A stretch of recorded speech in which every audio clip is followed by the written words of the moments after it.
اعوذ باللہ من الشیطان الرجیم بسم اللہ الرحمن الرحیم عن ابی ہریرہ رضی اللہ عنہ قال اتى النبی صلی اللہ علیہ وسلم رجل اعمى فقال یا رسول اللہ لیس لی قائد یقودنی الی المسجد فسأل رسول اللہ صلی اللہ علیہ وسلم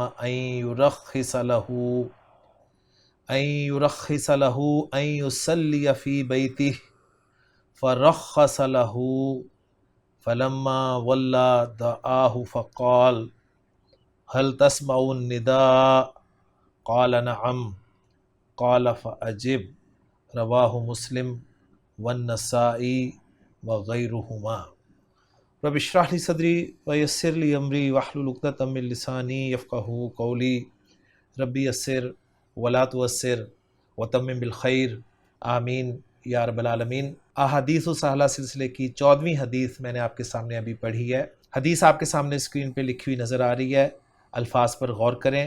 ان ابی ہریرہ، ابو ہریرہ سے، ان حرف جر، اس کے بعد ابی مجرور اور مضاف اور ہریرہ مضاف الیہ، رضی اللہ عنہ، رضیہ فعل، اسم جلالہ فاعل، عنہ متعلق، رضیہ فعل کے، رضیہ فعل اپنے فاعل اور متعلق سے مل کر جملہ فعلیہ خبریہ ہو کر جملہ معترضہ، قال فعل اور فاعل، یعنی ابو ہریرہ رضی اللہ تعالی عنہ سے یہ حدیث مروی ہے۔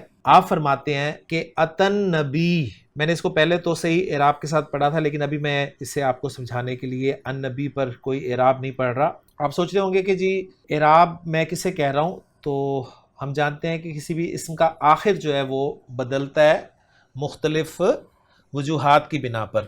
تو النبی کا آخر میں کچھ نہیں ابھی پڑھ رہا، اس میں نام ہے، اب یہ واحد اسم ہے نا، تو اس لیے میں کہہ رہا ہوں کہ اس کے آخر میں نہ میں پیش پڑھ رہا ہوں، نہ زبر پڑھ رہا ہوں، نہ زیر پڑھ رہا ہوں، صحیح ہے، کیونکہ واحد اسم کا اعراب جو ہے نا وہ پیش، زبر اور زیر سے آتا ہے۔ مرفوع پیش کے ساتھ آتا ہے اگر الف لام لگا ہوا ہو، منصوب زبر کے ساتھ آتا ہے اگر الف لام لگا ہو، مجرور زیر کے ساتھ آتا ہے اگر الف لام لگا ہوا ہو۔ تو الف لام لگا ہوا ہے اور واحد اسم ہے، اور واحد اسم کا مرفوع منصوب اور مجرور میں پیش، زبر اور زیر سے ہی پڑھوں گا۔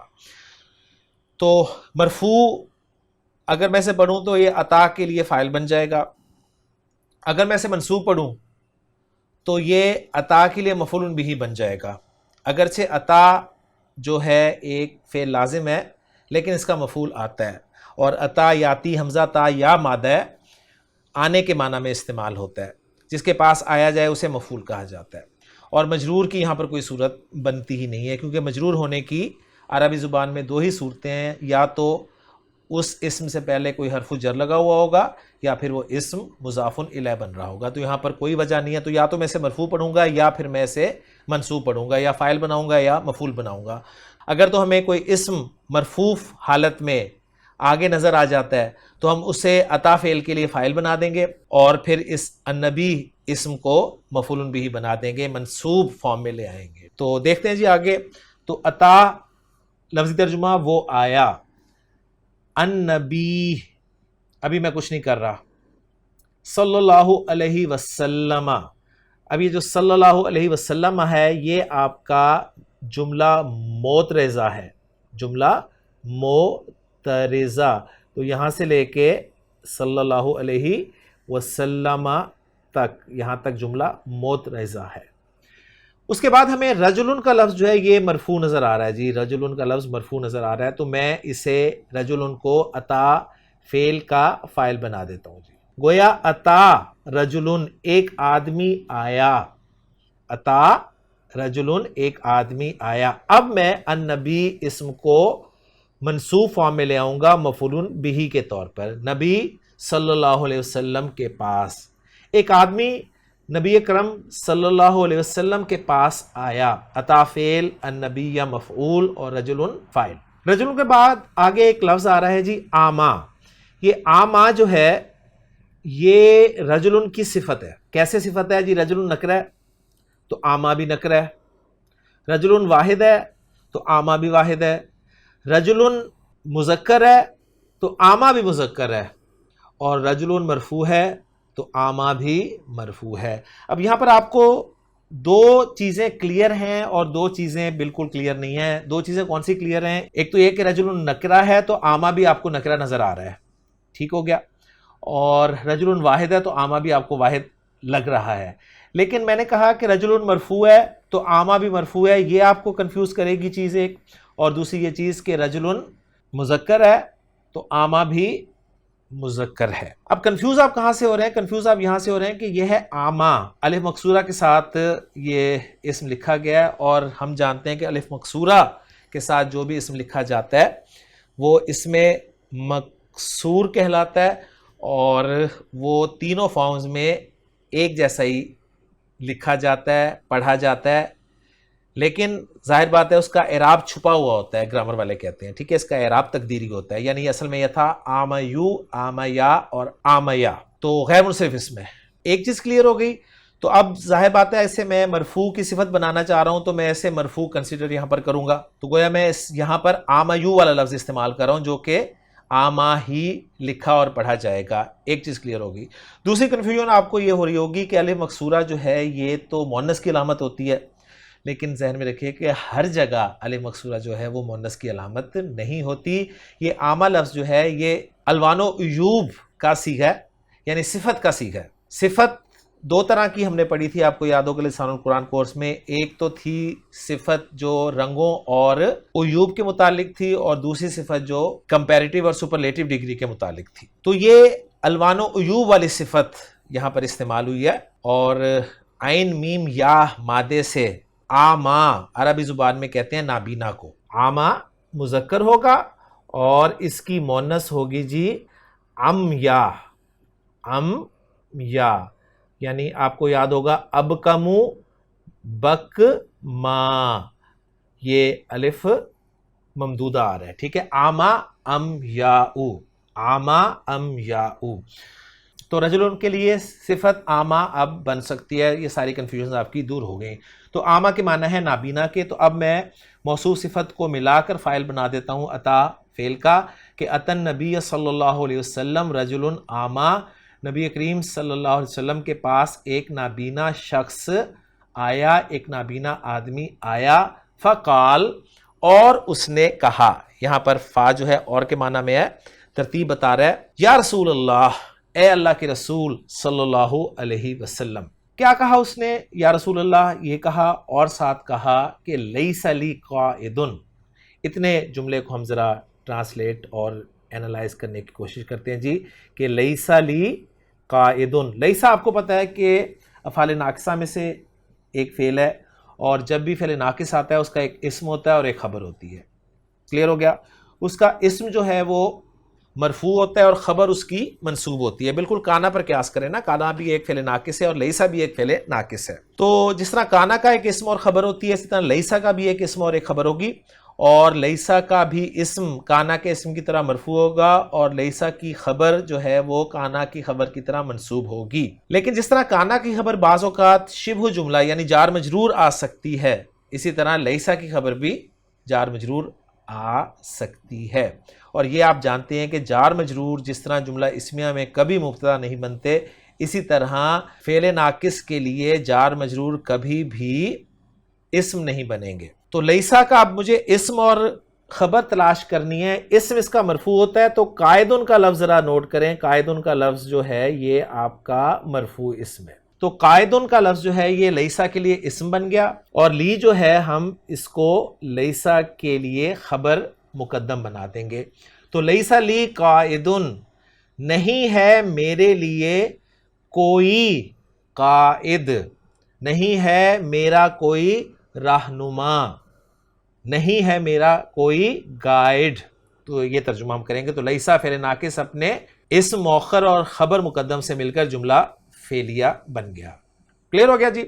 قائد آپ جانتے ہیں لیڈر کو کہتے ہیں، اور لیڈر رہنما کو کہتے ہیں، اور لیڈ کرنے والا سمپل الفاظ میں اگر ہم اس لفظ کو ذکر کرنا چاہیں تو۔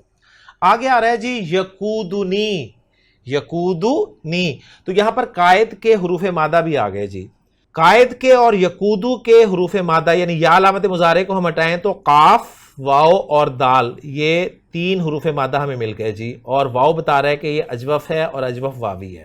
باب نصر ینصر سے استعمال ہوتا ہے، نارمل بنے گا جی قاودا یقودو، اور پھر چینجز کے بعد بن جائے گا قادا یقودو، بالکل اس طرح جس طرح قالا یقولو، بالکل اسی طرح جس طرح آزا یا اوزو۔ تو اجوف واوی ایک فعل اگر آپ کو آتا ہے تو سارے فعل آپ کو آ جائیں گے، کانا یکونو، زارا یزورو، ٹھیک ہو گیا۔ تو اتنے سارے میں نے فعل آپ کے سامنے بول دیے۔ تو قادا یقودو، قادا یقودو کے معنی ہوتے ہیں گائیڈ کرنا، رہنمائی کرنا۔ یقودو وہ رہنمائی کرتا ہے، لفظی ترجمہ فعل مضارع کا، اور پھر نی جو ہے وہ آگے آ رہا ہے مفعول بہ کے طور پہ جس میں نون وقایہ لگا ہوا ہے، اور یا متکلم جو ہے مفعول بہ ہے، ضمیر منصوب متصل۔ یقودنی وہ میری رہنمائی کرتا ہے یا کرے گا، الی المسجدی مسجد کی طرف۔ اب یہ جو جملہ ہے یقودنی الی المسجدی، یہ پورا جملہ فعلیہ، فعل اپنے فاعل مفعول بہ اور متعلق سے مل کر جملہ فعلیہ بن گیا۔ اس کو ہم قائد نکرہ کے لیے صفت بنا دیں گے، کیونکہ ہم جانتے ہیں کہ نکرہ اسم کے بعد جب بھی جملہ آتا ہے یا نکرہ کے بعد جب بھی جار مجرور آتا ہے تو وہ عام طور پہ اس کے لیے صفت بن کر استعمال ہوتا ہے۔ تو یہاں پر یہ صفت بنے گا پرفیکٹ۔ ترجمہ کریں گے لیس لی قائد، نہیں ہے میرا ایسا رہنما جو رہنمائی کرے میری مسجد کی طرف، یعنی سادہ الفاظ میں کہیں گے کہ جی مجھے مسجد میں لے جانے والا کوئی نہیں ہے۔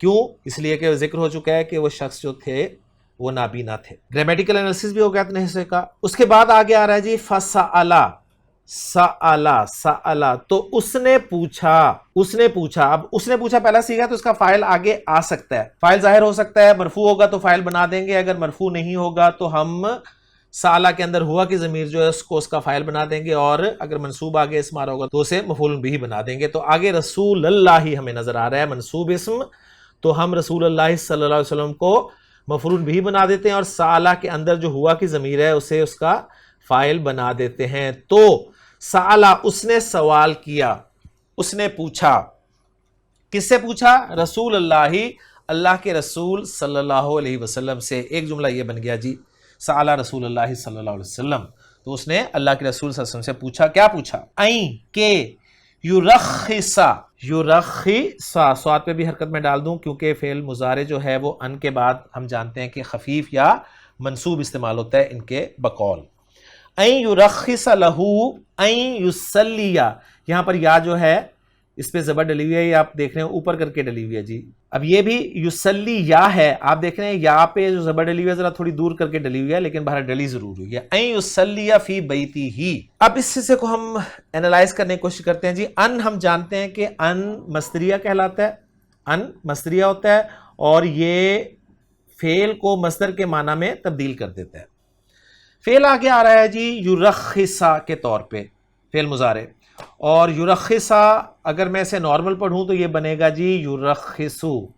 آپ کو اندازہ ہو گیا ہوگا کہ علامت مضارع پیش کے ساتھ آ رہی ہے، تو 4 پاسبلٹیز میں سے ایک پاسبلٹی ہے کہ یہ مجہول کا صیغہ ہو سکتا ہے اگر عین کلمہ زبر کے ساتھ ہو۔ اب علامت مضارع یا کو الگ کرتے ہیں تو عین کلمہ آپ کا را فا کلمہ ہے، خا عین کلمہ ہے، اور صاد جو ہے وہ لام کلمہ ہے۔ تو خا زیر کے ساتھ ہے تو یہ مجہول نہیں ہے، پہلی پاسبلٹی ختم ہو گئی۔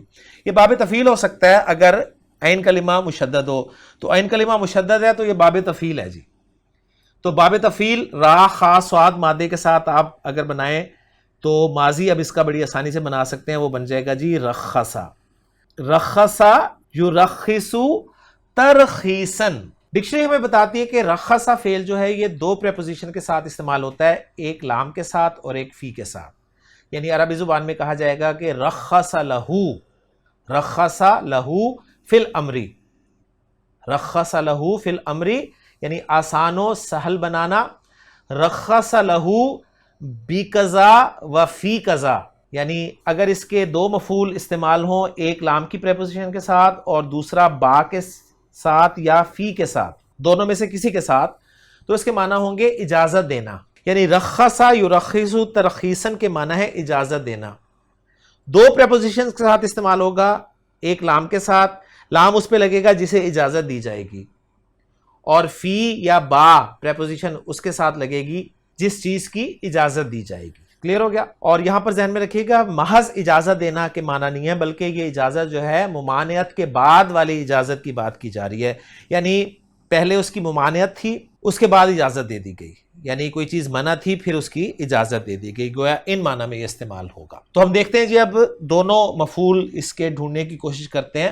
یرخصا ان کے ساتھ پڑھوں گا تو این یرخصا کہ وہ اجازت دے، یعنی کہ آپ صلی اللہ علیہ وسلم اجازت دیں۔ یرخصا میں جو ہوا کی ضمیر ہے نا وہ اللہ کے رسول صلی اللہ علیہ وسلم کی طرف لوٹ رہی ہے، یہ ذہن میں رکھیے گا، یعنی یہ ہوا کی ضمیر جو ہے یہ جا رہی ہے اللہ کے رسول صلی اللہ علیہ وسلم کی طرف کہ وہ اجازت دیں لہو اسے، لام کے ساتھ جو اسم آگا اس کو اجازت دی جائے گی، ٹھیک ہے، کہ اجازت دیں آپ صلی اللہ علیہ وسلم اس کو، اور یہ جو ہو کی ضمیر ہے نا یہ اس رجل عامہ کی طرف جا رہی ہے۔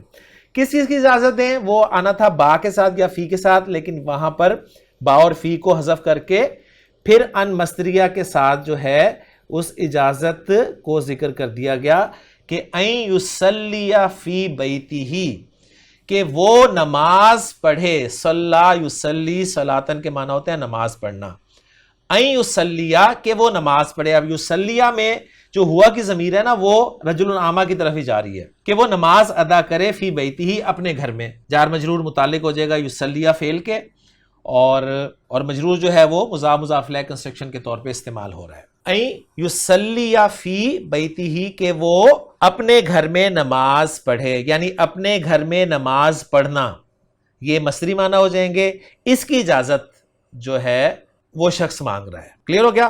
تو بات بالکل کلیئر ہو گئی ہے اب کہ لہو جو ہے اس شخص کو اجازت دی جائے، اور کس بات کی اجازت دی جائے کہ این یصلی فی بیتہ اپنے گھر میں نماز پڑھنے کی۔ تو این یصلی فی بیتہ یہ ان مصدریہ کے ساتھ مل کر مصدر مؤول جو ہے وہ جو دوسری پریپوزیشن آنی تھی نا جس کی اجازت دی جائے با کی یا فی کی، اس کے ساتھ مل کر پھر یہ متعلق ہو جائے گا یرخصا فعل کے، اور لہو پہلے ہی اس کے متعلق ہو چکا ہے۔ اور پھر این یرخصا یہ جو ہے ان مصدریہ اپنے فعل کو مصدر کی تعویل میں مفرد کی تعویل میں کر کے سآلہ کے لیے مفعول بھی بنا رہے ہیں، کیونکہ سوال کرنا دو مفعول چاہتا ہے۔ سوال کرنا دو معنی میں آتا ہے، مانگنا کے معنی میں بھی اور پوچھنا کے معنی میں بھی۔ اگر مانگنا کے معنی میں آئے گا تو دونوں مفعول اس کے جو ہے وہ وداؤٹ پریپوزیشن استعمال ہوں گے، ہاں دوسرے مفعول پر کبھی من کی پریپوزیشن لگ جاتی ہے، جیسے ہم کہتے ہیں کہ اللہم انی اسألک من فضلک۔ اور جب یہ پوچھنا کے معنی میں آتا ہے تو ان کی پریپوزیشن دوسرے مفعول کے ساتھ استعمال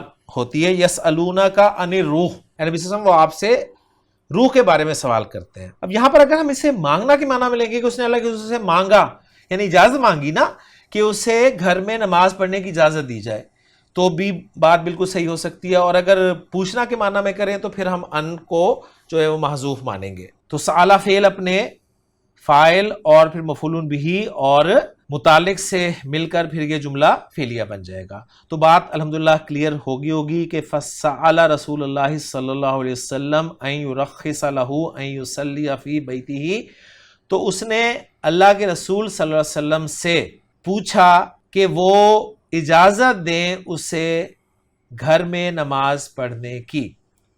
فرخص لہ، تو رخصا اس کے اندر فاعل جو ہے ہوا کی ضمیر یہ اللہ کے رسول صلی اللہ علیہ وسلم کی طرف جا رہی ہے، فرخص لہو تو آپ صلی اللہ علیہ وسلم نے اس کو اجازت دے دی، لام کے ساتھ جو اسم آ رہا ہے اس کو اجازت دی جا رہی ہے، ٹھیک ہے، اور دوسرا مفعول انڈرسٹوڈ ہے کہ گھر میں نماز پڑھنے کی، حالانکہ گھر میں نماز پڑھنے کی ممانعت تھی تو یہ تھا ممانعت کے بعد اجازت دے دینا۔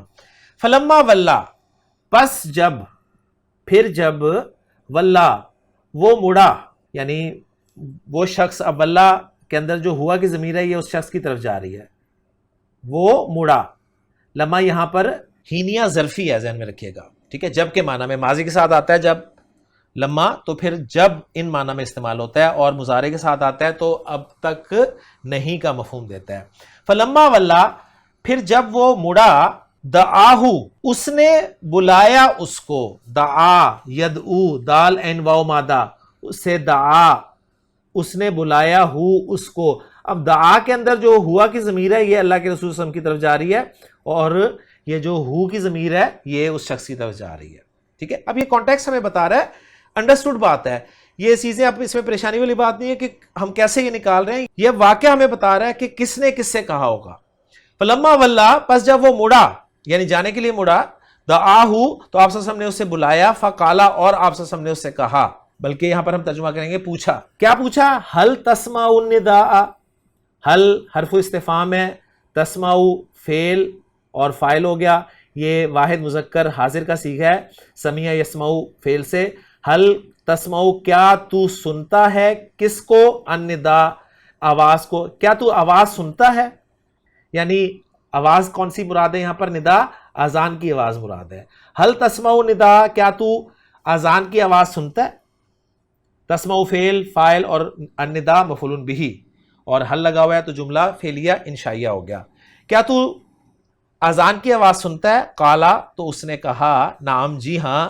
قالا تو آپ صلی اللہ علیہ وسلم نے فرمایا، فاجب پس تو جواب دے. یعنی جواب دے کیا مطلب ہے؟ مسجد میں حاضر ہو. اگر کان میں اذان کی آواز پڑ گئی ہے تو پھر مسجد میں آ کر اسے رسپونڈ کرنا ہے، اس کا جواب دینا ہے. یہ عجب جو ہے یہ جیم واو با مادہ ہے آپ کا جی، جیم واو با مادہ باب افعال، ٹھیک ہے، باب افعال سے آئے گا تو اجوبا یجوبو اجوابن بلکہ اجابتن استعمال ہوتا ہے، ٹھیک ہے. تو پھر چینجز جب آئیں گی اجوب واوی کی تو بنے گا اجابا یجیبو اجابتن. اجابا یجیبو اجابتن سے جب ہم فعل امر بنائیں گے تو ہم جانتے ہیں کہ فعل امر جو باب فعال سے بنایا جاتا ہے وہ اس حمزہ کو ظاہر کر کے بنایا جاتا ہے، یعنی اجابا یو اجیبو، یو اجیبو سے حاضر کا صیغہ بن جائے گا جی تو اجیبو، تو اجیبو، تو اجیبو، تو اجیبو. تو اب اس تو اجیبو پہ آپ پہلا سٹیپ اپلائی کریں فعل امر بنانے والا، تو وہ ہے جی اس کو ہم نے اخف کرنا ہے. اخف کرنا ہے تو یہ با جو ہے ساکن ہو جائے گا اور یہ بن جائے گا جی تو عجیب، تو عجیب. اب تو عجیب بنا، دو ساکن ہو گئے جی، ایک یا ساکن ہے اور ایک با ساکن ہے. دو ساکن کسی کلمہ میں اکٹھے نہیں رہ سکتے، ایک ساکن کو گرانا پڑتا ہے، کمزور کو گرایا جاتا ہے اور کمزور ہے یا، اس کو گرا دیا، ٹھیک ہے. تو عجب بن گیا. اب علامت مضارع ہٹائی تو پڑھا جا رہا ہے عجب، تو جواب دے. تو اس طرح یہ فعل امر بنا ہے فاجب، تو آپ نے فرمایا تو جواب دے. عجب جو ہے یہ فعل امر ہے اور اس کا فاعل اس کے اندر ہی انتا ضمیر مرفوع منفصل کی صورت میں موجود ہے. کلیئر ہو گیا جی. تو الحمدللہ ہماری حدیث مکمل ہوگی، الفاظ، گرامر سب کچھ مکمل ہو گیا. اس میں اب کوئی چیز ایسی نہیں رہتی جو کہ ہمیں سمجھ نہ آئے. میں امید کرتا ہوں کہ انشاءاللہ تعالی یہ آپ کو صحیح طریقے سے سمجھ میں آگے ہوگی. میں دوبارہ آپ کے سامنے اس حدیث کو رکھتا ہوں کہ عن ابی ہریرہ رضی اللہ عنہ قال اتى النبی صلی اللہ علیہ وسلم رجل اعمی فقال یا رسول اللہ صلی اللہ علیہ وسلم لیس لی قائد یقودنی الی المسجد فسأل رسول اللہ صلی اللہ علیہ وسلم ان یرخص له ان یصلی فی بیتہ فرخص له فلما ولا دعاہ فقال هل تسمع النداء قال نعم قال فاجب. تو بات بالکل کلیئر ہوگی جی.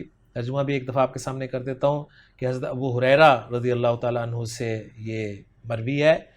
قالا انہوں نے کہا اتى النبی صلی اللہ علیہ وسلم رجل اعمی، نبی کریم صلی اللہ علیہ وسلم کے پاس ایک نابینا شخص آیا، ایک نابینا آدمی آیا. فقالا اور اس نے کہا یا رسول اللہ، اے اللہ کے رسول صلی اللہ علیہ وسلم، لیس لی قائد، میرا کوئی گائیڈ نہیں ہے، میرا کوئی رہنما نہیں ہے، مجھے کوئی لانے والا نہیں ہے. یقودنی الی المسجد، یعنی میرا کوئی ایسا رہنما نہیں ہے جو مجھے مسجد کی طرف لے آئے، یعنی مجھے مسجد لانے والا کوئی شخص نہیں ہے، یعنی مسجد کی طرف مجھے گائیڈ کرنے والا کوئی شخص نہیں ہے.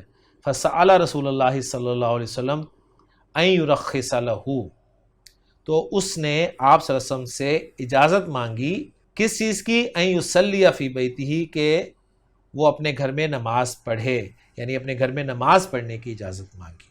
فرخص له، تو آپ صلی اللہ علیہ وسلم نے اسے اجازت دے دی. فلما ولا، پھر جب وہ پلٹا، ولا یولی تولیتن، یعنی منہ موڑنا کے معنی بھی اس کے آتے ہیں اور دوستی کرنا کے معنی میں بھی آتے ہیں. تو یہاں پر کانٹیکس بتا رہا ہے کہ ولا یعنی منہ پھیرنا مراد ہے کہ مڑنا.